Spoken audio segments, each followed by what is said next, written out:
Assalamualaikum. Today I am Farah Nurul Fatimah binti Razami with another three presenter, which is Derek Hado Philip, Muhammad Ali Belaba and Kang Song Woo will be present about case study number 9, which is Rank and Yank. Okay, first of all, so let me briefly give a case summary. First, as you guys know, Emma Gilbert is a new CEO of the Lux Car, where the company is a large luxury car manufacturer. Okay, before the firm rapidly losing the market share, so they need to be more innovation, creative, and the technology advanced, as she as a CEO must be realized that her employee do not have motivation, so she start to find out the best way to be applied for the employee achieve the excellence. Okay, before Emma Gilbert become the CEO, the company have been used appraisal process where the manager fill a graphic rating scale form for each subcoordinates and submit to the HR department, but it is not work. So we have three questions. I will pass for the question number 1 for Ali and Darigado. Second question is mine. The third one will be Kang Sawu. Assalamualaikum and hello everyone. So for my part, I will present about the advantage of case study Rank and Yank. The first advantage is identifying the key players. The key players can be identified from the performance appraisal or evaluation of the employees. From the evaluation, the upper management can know which of the employees can be the top performer, which deserve the most attention. It also can help the organization to produce the best leader among the employees, and the leader deserve to get reward, promotion and professional training. The second advantage is increase the productivity of the organization. The management can enhance the productivity of the employees in organization in order to meet the strategic and goal of the organization. It is because employees will try their best to complete all the tasks that given, since the performance will be evaluated. At the same time, they will work hard in order to increase the productivity of the organization. The third advantage is increase in employee competitiveness. A healthy competition in organization can encourage to employees to more focus on their performance and ranking. This can give a positive effect and a good work environment on the organization, since everyone will compete to each other to get the best result. It also can increase the skills of the employees and lead the organization of becoming a great management.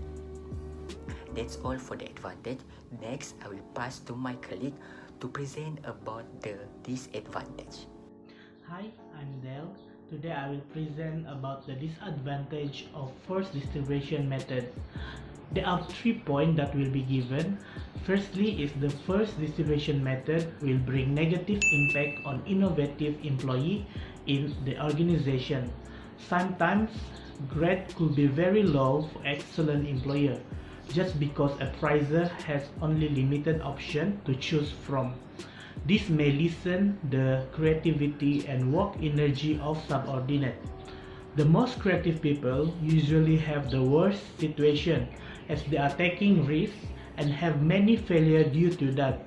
This is why companies who consider themselves as innovative should be bring very carefully with first distribution method, as not always it can coexist with innovators.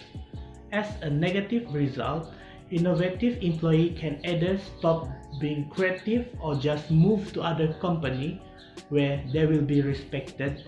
Such situation will affect the company, as main key to success into the economic is to be creative and innovative. Secondly is forced visibility. For example, employees should be visible among others, so his or her result could be fairly rated. This type of behavior is not typical for introverts, so can be rated lower even if they did a remarkable job, just because they are not showing off their progress. Due to such pressure, excellent employees who are not interested in enhanced attention may just leave the company. Lastly is individual over team. It is protected to state that organizations work all the more effectively when representatives feel in a group. Isolating individuals into classification in any case may give them a sentiment of isolation. Feeling of jealousy will increase the more because of work execution ranking. Subsequently, representatives might be urged to contend with each other as opposed to cooperate.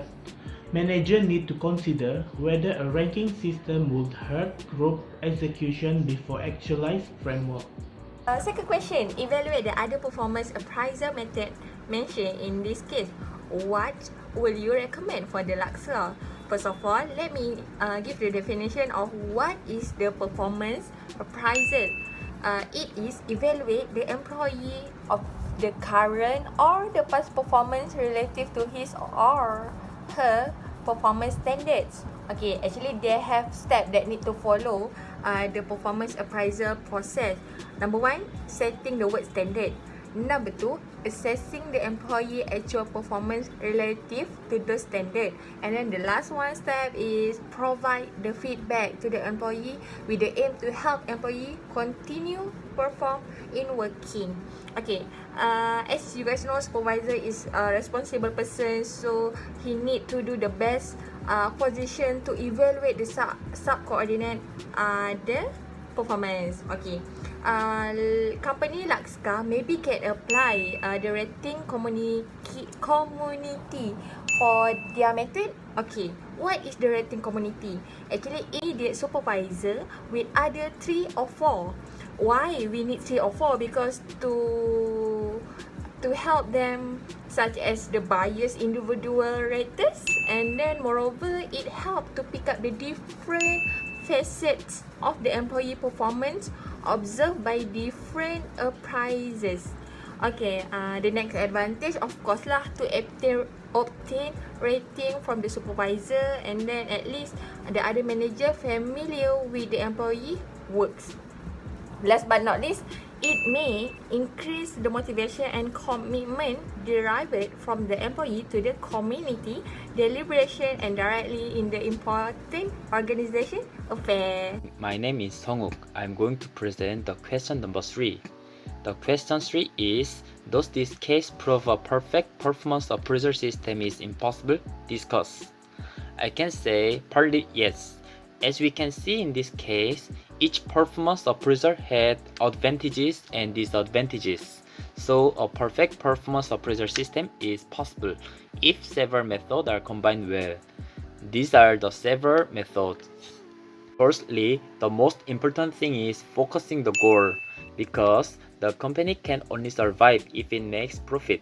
If the company cannot make enough profit, the company will have a financial problem. So employers should study how to motivate their employees through appropriate performance appraisal.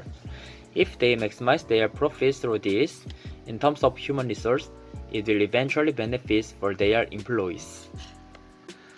Second of my point is, employers and the company should be transparent and fair performance expectation. Be transparent and fair performance expectation are necessary for a health organization.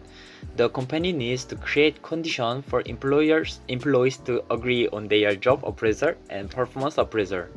Transparent performance expectation can motivate employees. Employees will achieve high efficiency in their work with fair expectations, which can create synergies different from focusing the objective. Lastly, companies need to motivate employees to reach their goals. Companies need to study how to motivate employees. If the company have a strong mindset to meet employees' goals, it is easy to achieve the company's goals. On the contrary, unmotivated employees will only work moderately during business hours and will not be interested in the company's goals. In order to reach the company's goals, they need to encourage employees. That's how employers and the company make a good performance appraisal system. Thanks for watching.